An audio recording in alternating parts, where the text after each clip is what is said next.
This is TLV1.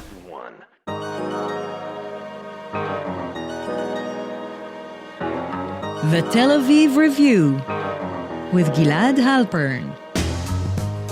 Hello and welcome to the Tel Aviv Review, a program dedicated to the word, to the thought and to debate. Brought to you by the Van Leer Jerusalem Institute, which promotes humanistic, democratic and liberal values in the social discourse in Israel.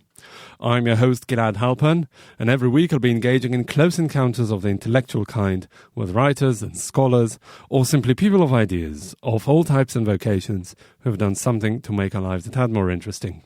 My guest today is a professor of German literature and the director of the Institute of Jewish Studies at the University of Antwerp in Belgium. We're here to discuss one of the themes she's about to explore in her forthcoming book, entitled German Jewish Thought and Its Aftermath, A Precarious Legacy. And that theme is the Jewish exile as a metaphor, how it's been perceived and interpreted by 20th century philosophy as something that is greater than the sum of its parts. Professor Vivian Liska, hello and welcome to the Tel Aviv Review. Hi. So Western thought has had for decades, if not centuries, a very ambivalent take on Jewish rootlessness.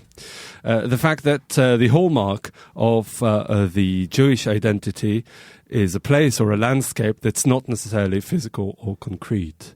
So let me ask you this by way of introduction. Why is Western philosophy so preoccupied with a relationship between place and identity, for which the Jewish case was such a stark exception? Now, the image of the wandering Jew is, of course, an old topos. And it has been a kind of fascinosum, something that both fascinated positively and was also a source of anti-Semitic sentiments. It was easy to discredit, to eliminate, to discriminate those who don't have a place as a kind of stranger. This has nothing specific as such, but there is something in the Jewish self-understanding that stems from the Bible that plays into this idea. So in the Hebrew Bible, we find at the same time images of exile that count for everybody. The expulsion from paradise is an idea of exile.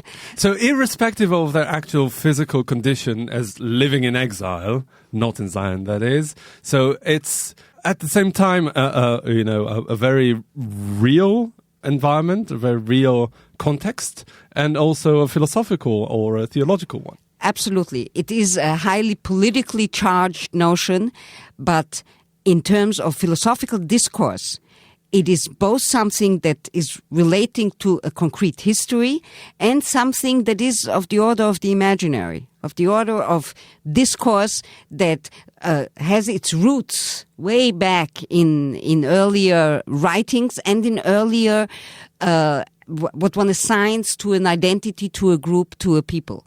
So in the Jewish case, which is the case of the one in exile, because it is already rooted in Jewish self-understanding, it has been always, especially in context of the nation-state, been regarded as something negative. The Jew who is rootless, who is wandering, who doesn't have a place and who is therefore inferior, doesn't have a place of belonging, doesn't have the strength that is provided, doesn't have the safety, and therefore is a kind of danger also conceptually. This comes because it defies the way, the order of things? Exactly. Mm-hmm.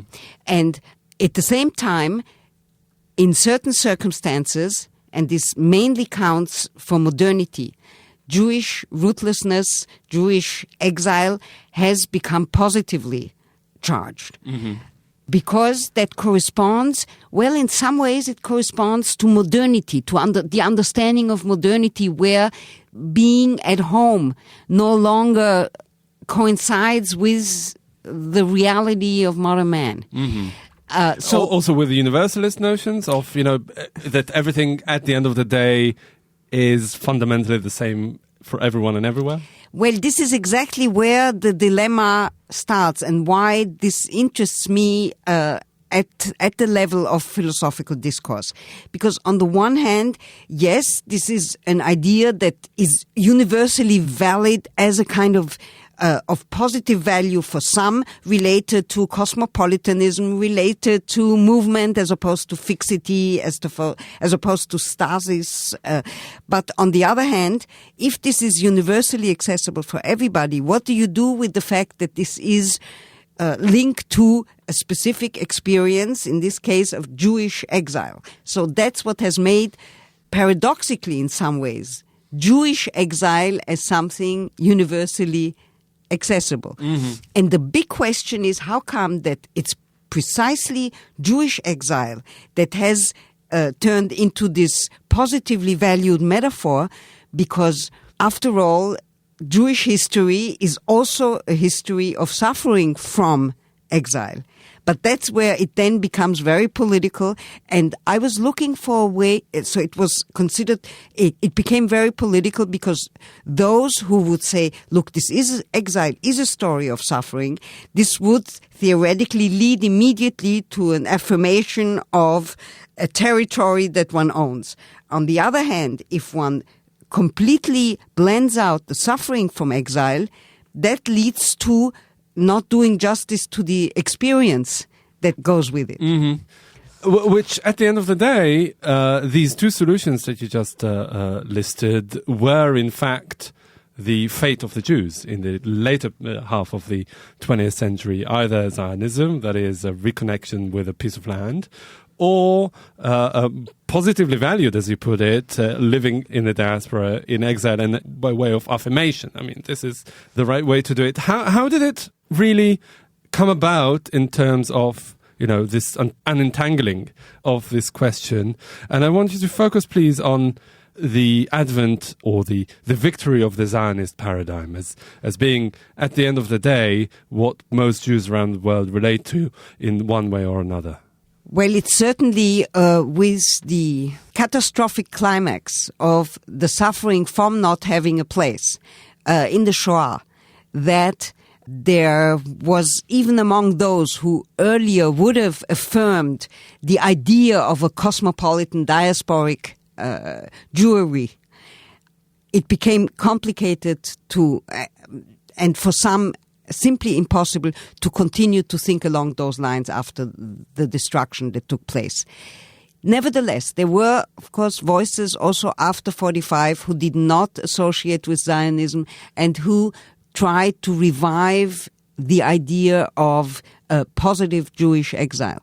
Now, here I believe that one has to distinguish between the position from which one is speaking. Is this something that a Jew like George Steiner, for example, would affirm, saying men have legs and are each other's guests, they are not trees, they have roots and need a soil?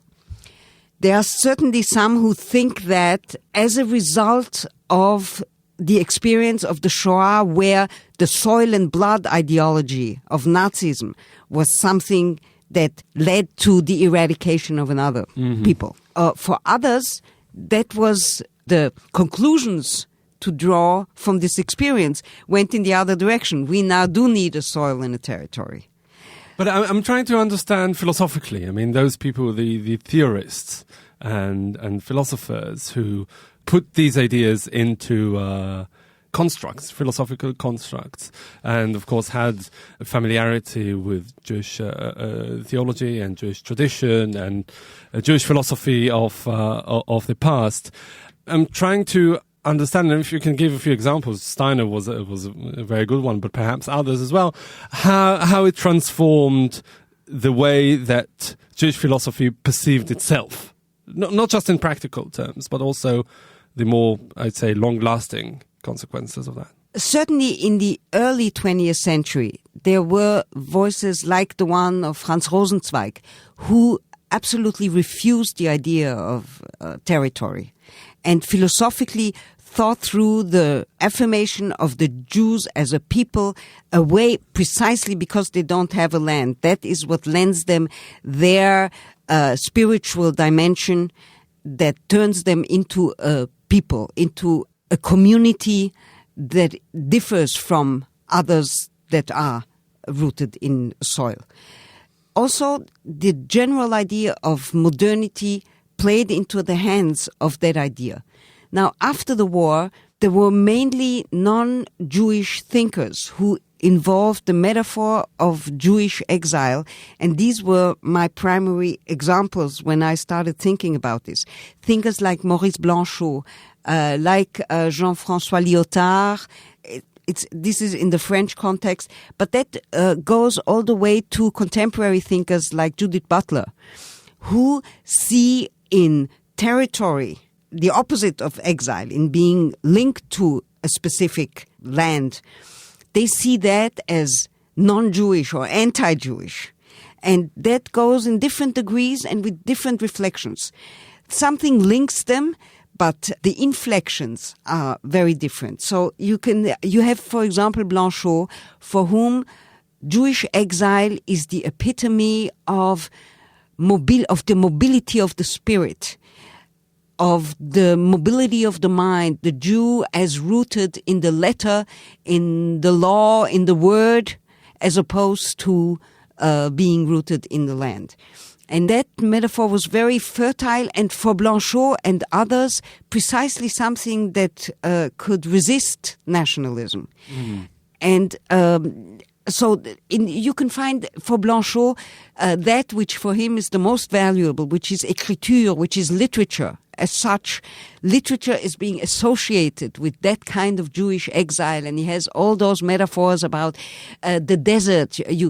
Writing happens like the Jews in the desert wandering, and he comes up with notions like nomadism, the nomadic. Now, this is where... And he sees it as a very positive thing, as a very positive thing. So that is where I start having the problems of blending out the suffering dimension of exile. Because nomads, this is just a mode of life.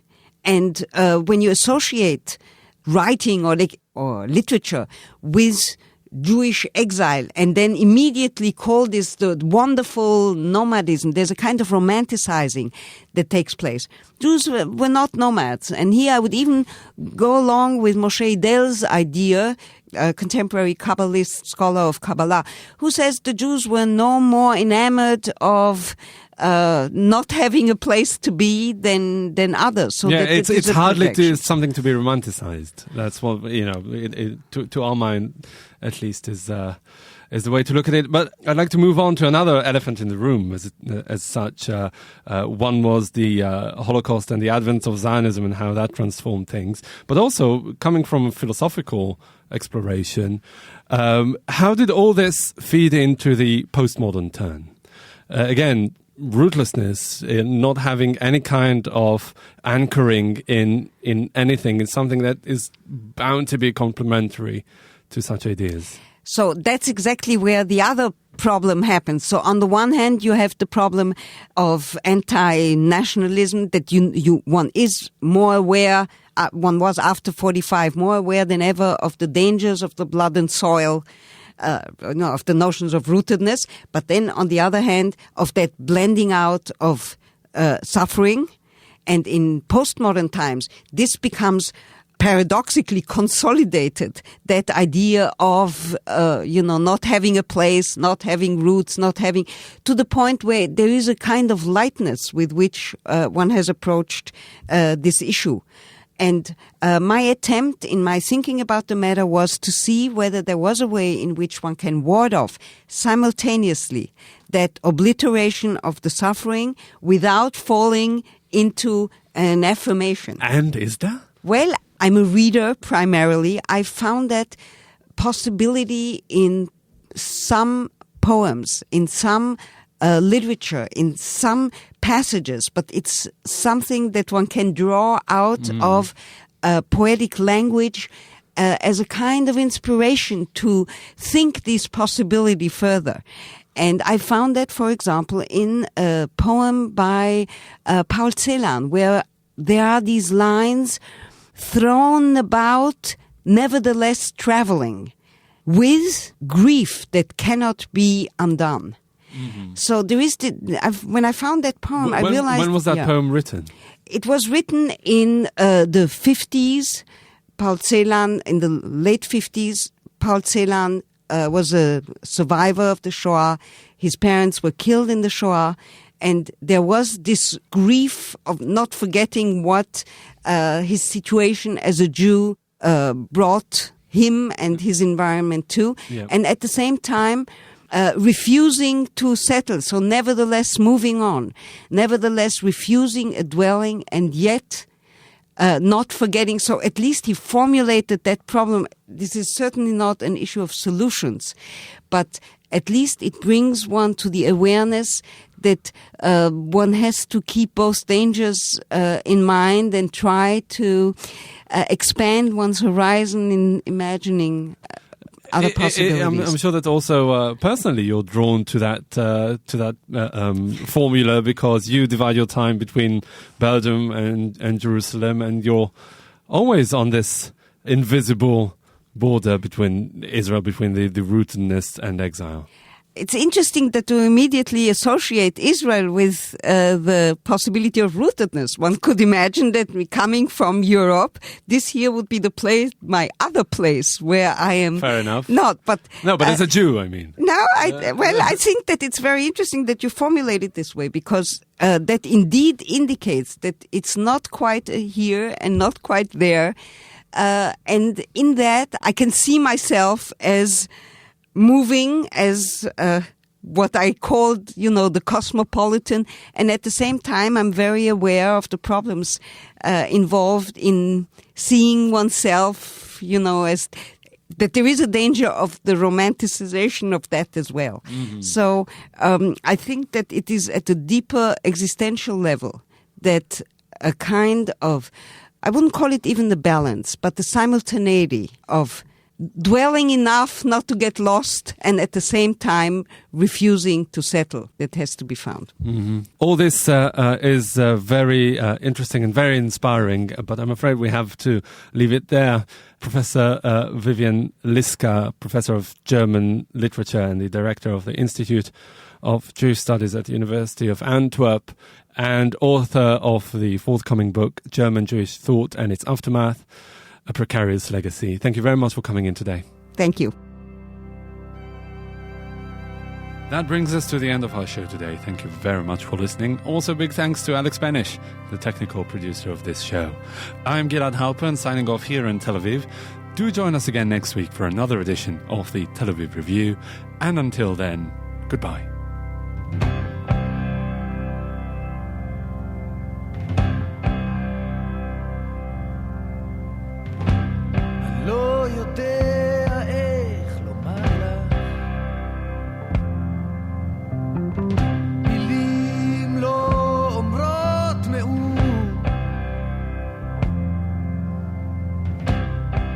אני סתם בחור ששר לה